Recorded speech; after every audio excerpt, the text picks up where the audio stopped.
Bunso Migs Malino sabik na at hindi na makatiis. Narito ang buong detalye.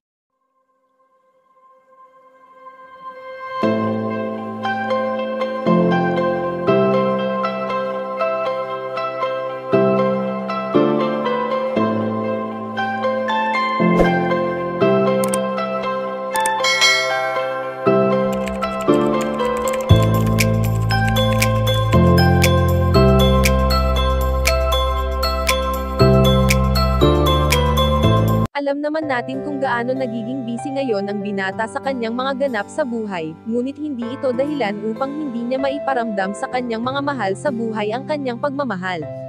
Sa nakalipas na ilang taon sa buhay ng binata, ay kitang-kita natin kung paano niya napagtagumpayan ang mga pagsubok na dumaraan sa kanyang buhay at ni minsan ay hindi ito nagpatalo, bagkos ay ginawa niya itong inspirasyon upang sa ganon ay mas higit pa siyang lumaban na kahit wala siyang ginagawa na hindi maganda ay pilit pa rin itong naniniwala na pasasaan pa nga ba at matatapos rin lahat ng intrigang ibinabato sa kanya. Sa tulong ng buong pamilya Malino ay nakaahon si Bunso Migs Malino sa mapait na pangyayari sa kanyang buhay at muling nagumpisa kasama ang mga taong malalapit sa kanya. Bagamat hindi na makakasama pa ng binata ang kanyang pinakamamahal na katambal ay hindi pa rin naman ito inaalis ni Bunso Migs Malino sa kanyang puso at isipan, sa katunayan nga ay palagi niya pa rin itong naaalala.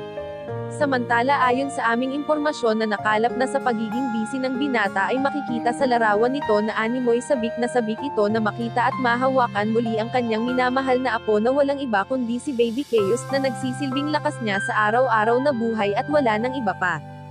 Kayo mga kachika, anong masasabi niyo dito? Please leave the comment and don't forget to subscribe.